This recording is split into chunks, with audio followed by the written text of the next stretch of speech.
Africa, we continue to commemorate and remember the passing on of Mangaliso Sobukwe from this world to the world of the Africanist Amatonga. As you know, this is the 47th year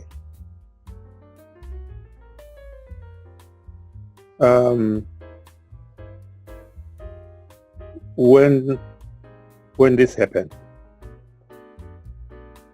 The racist colonial settlers took a vow not to release him from imprisonment, his isolation, until his death. They took a vow that they will never allow him to see and join his people, the African people, to continue the struggle for effective social emancipation, liberation, and self-determination of the African people. It should be remembered, and they emphasize in no uncertain terms that his release was going to compromise the settlers' security. We should therefore be in a position to say they had studied him and his organization very well. And as the debate in Parliament, I think in 1962,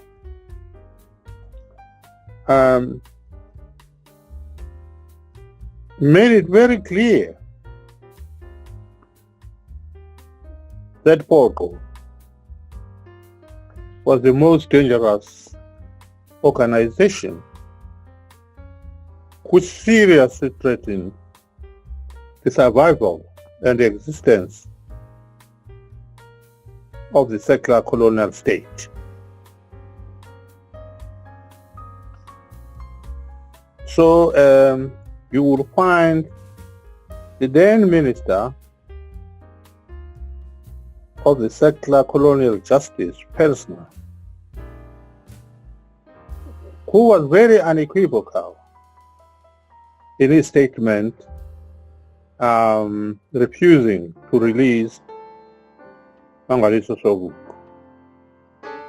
He maintained that, for instance, there were the forces which were both inside and at the borders of this country,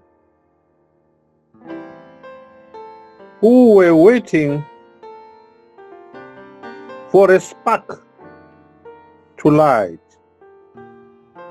And with that spark, they were ready to engulf the secular colonial regime and destroy it. And then Persona put it in no uncertain terms that that spark they were waiting for was Sobukwe. And Sobukwe was that spark, therefore. You will see, therefore, that this is really the reason behind Sobukwe having not only been released, but also to be subjected to poisoning and the undermining of his health, because for the survival of the secular colonial regime, he had to die.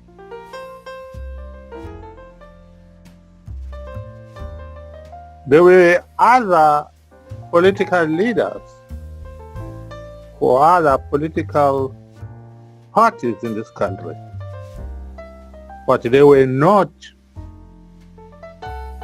assessed and seen to pose this danger themselves and their organization. It is important, therefore, that when we commemorate this day within this month, we should always keep that in mind as to whom we are dealing with and how he was viewed by the secular colonial regime. With that in mind, what I really want to do, and do it briefly, is to deal with the issues pertaining to what is happening in the DRC and locate them within what Sobukwe maintained and articulated. And I think this is important, and this is the reason I thought I could do that as part of the commemoration of the Son of Africa. May I provide the relevant code? Of course, we have said in the past that it is not sufficient merely to quote Sobukwe. What we should do is to interpret Sobukwe within particular contexts. But allow me to quote him, and I'll contextualize this quotation. I quote him: "We take our stand on the principle that Africa is one,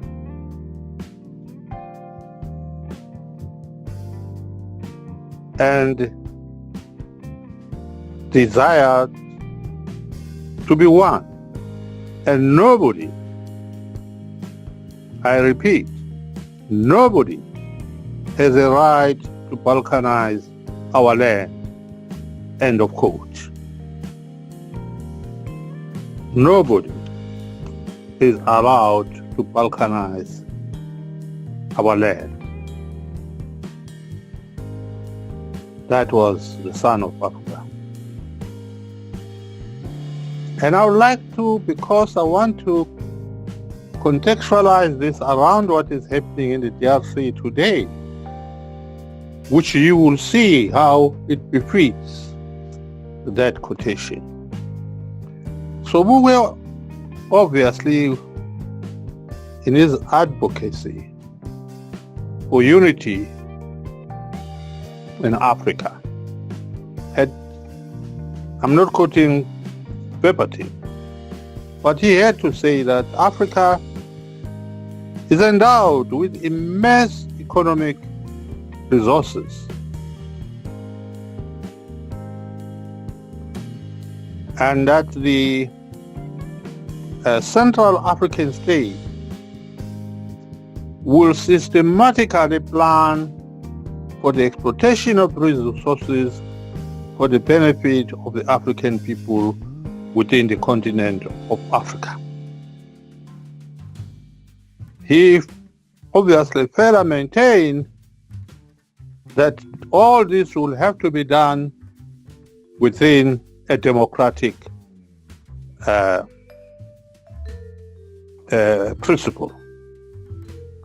He further enunciated the fact that in so doing, it will be important to ensure the most equitable distribution of wealth and income in the continent of Africa. That is what Sobukwe maintained. You will see then, therefore, which the two things that I would like to highlight. A is the balkanization of Africa. Two, the exploitation of resources of Africa and the consequences thereof.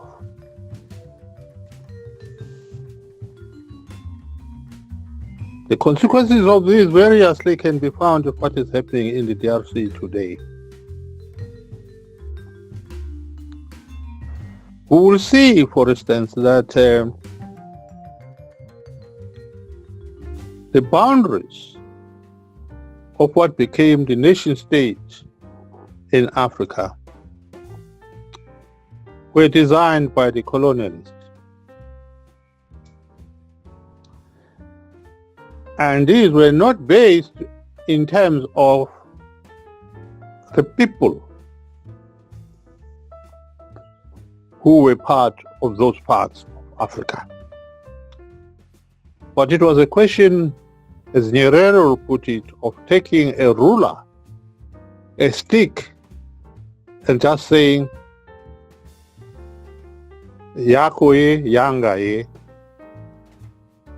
that is yours, this is mine, as imperialist forces decided on dividing Africa. We now all know that the same ethnic groups could be divided into different colonial states with no regard whatsoever as to the life of the people that were inhabiting that part of Africa. And that had consequences, which I'm sure we are all aware. And unfortunately, what happened when the African nationalists fought for their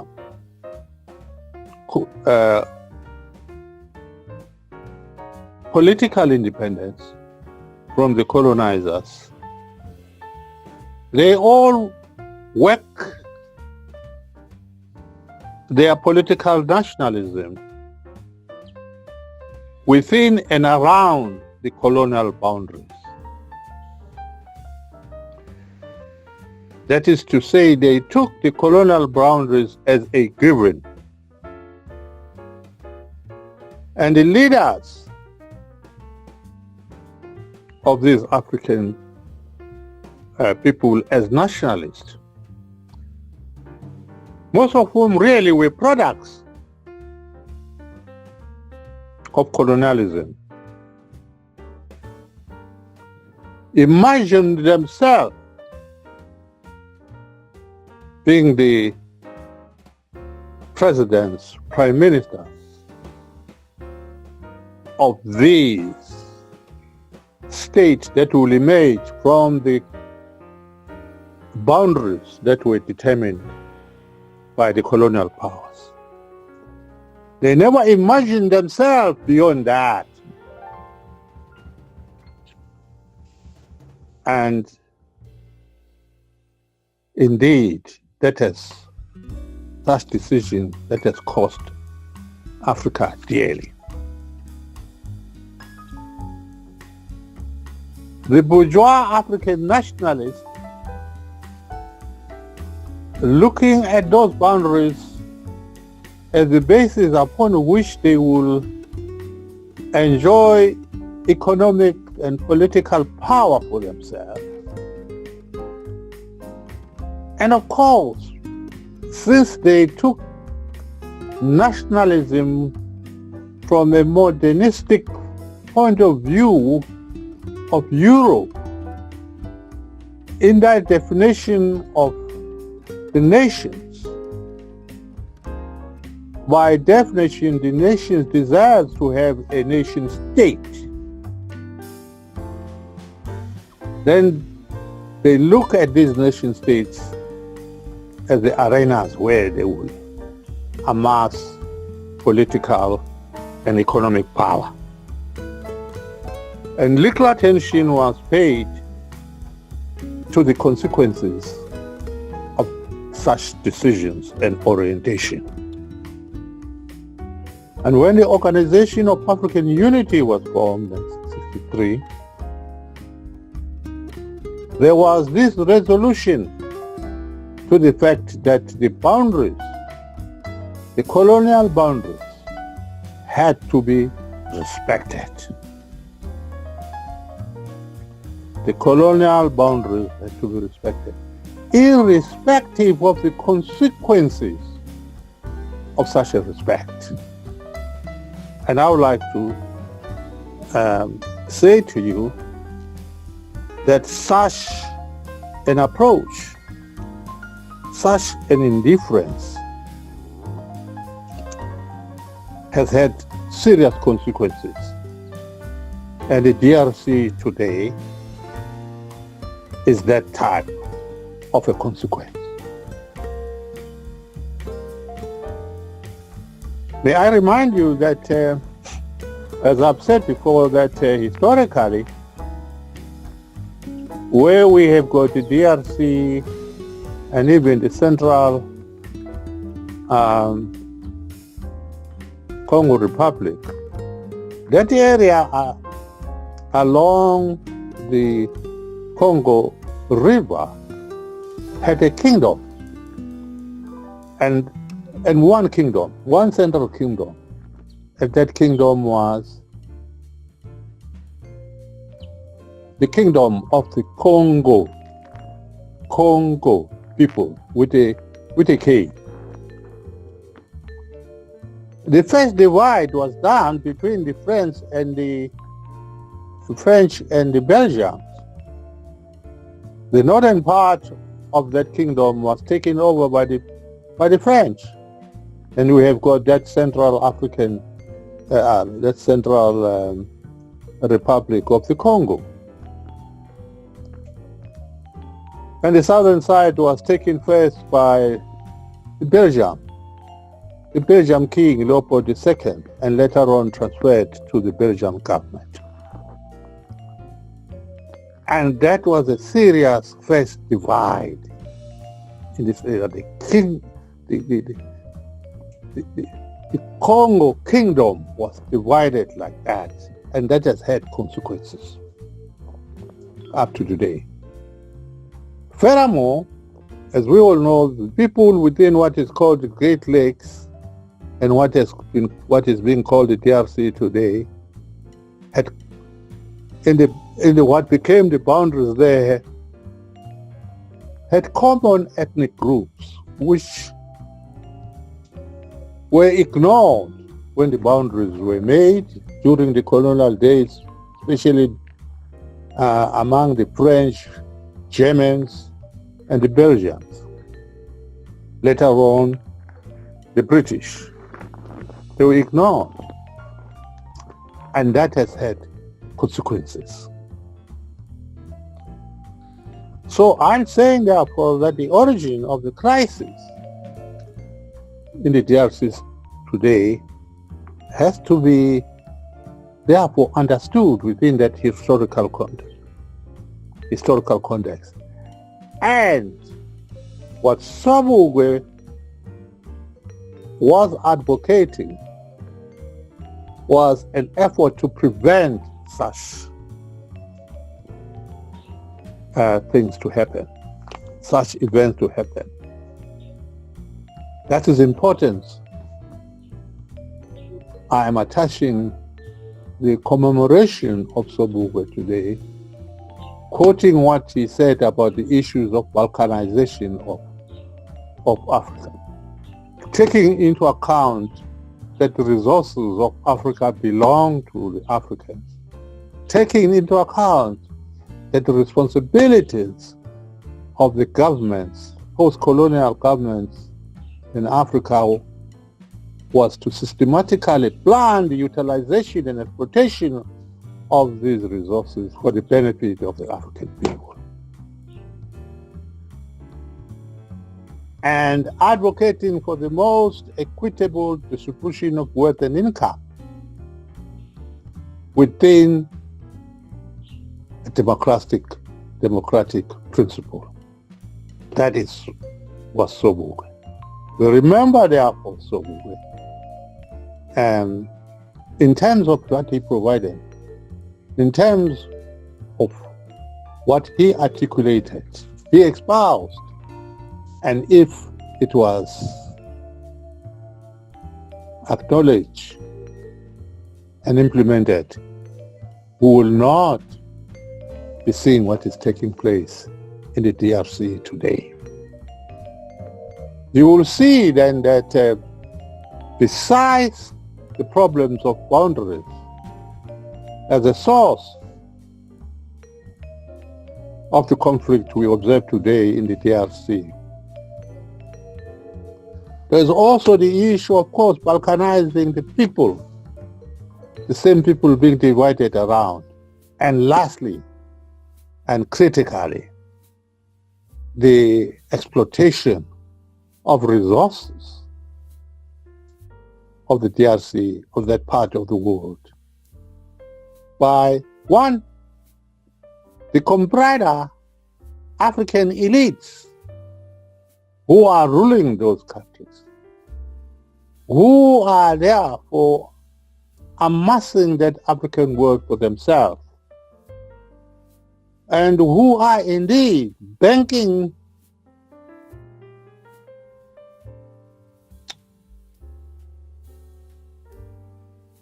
the receipts, the financial receipts they get from the selling of those resources outside Africa, as well as enjoying ostentatious, conspicuous consumption within the continent of Africa, under complete disregard to the needs of the ordinary African people. Those are the factors that define what is happening in the DRC. You will also see, as we have been indicating, that even those that are going in there to have, if you follow them much more closer, you find that the appetite towards those resources is a driving force. We can therefore say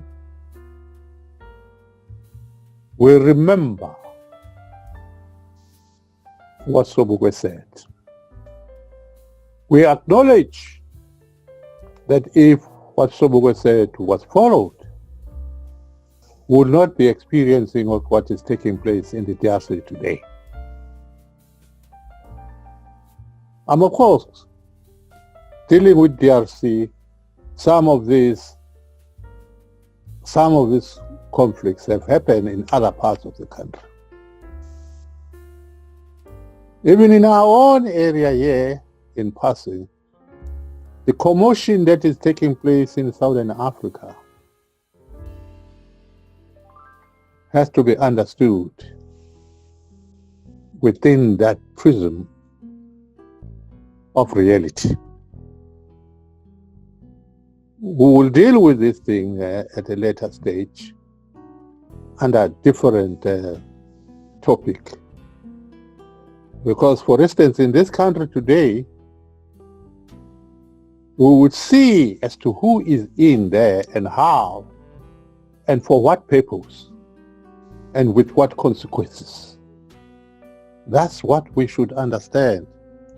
And when we understand that, we do therefore say we remember Sobukwe. I would like to first say that indeed Sobukwe was a great person, there's no need for me to reiterate that, except to say that indeed the United Nations recognize Sobukwe so well, such that upon his death there was actually a special session that said in honor of Sobukwe. I should further say that within the country here, the academicians, the artists, in other words, the African academicians, the artists, including the universities as institutions, have done a lot in commemorating, in making us to remember Sobukwe and the contributions he made during his lifetime as the president of the Pan-Africanist Congress of Tanzania. I will not be truthful if I will not point out this in lament, that unfortunately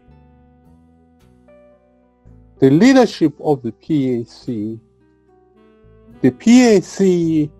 as Sobukwe's party, has done very little in commemorating, remembering, as well as in propagating the teachings of Sobukwe and ensuring that Sobukwe's party become a lead party in this country, to realize the social emancipation that Sobukwe had envisaged, to realize the consummation of Sobukwe's ideas on Africanism, Pan-Africanism, and African unity, as we have already indicated. We have done very little. We are in the Sobukwe month. Ask yourself, what are the PAC leaders doing? Of course, this is a rhetorical question that I am making, because we no longer have the Sobukwe and PAC. The people who pretend they are leading the PAC have taken the PAC to the structures that have been designed for the continuation of the oppression and exploitation, marginalization, alienation of the African people from their resources, which is nicknamed GNU. This is where they've taken. And indeed, having taken the PAC there, Sobukwe cannot be there. And it is for that reason that they have got no time for Sobukwe. And indeed, at a personal level, I agree with them. They cannot be there in those structures and still commemorate Sobukwe at the same time. As I said yesterday, when the Sobukwes were there, even in the Youth League, they rejected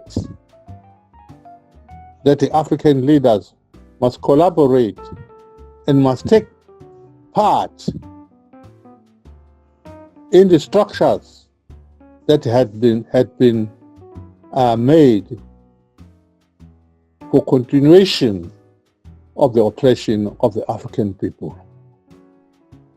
such as the Natives Representative Council, as I indicated yesterday. The GNU is but another form of the Native Representative Councils. and Sobukwe would have been there.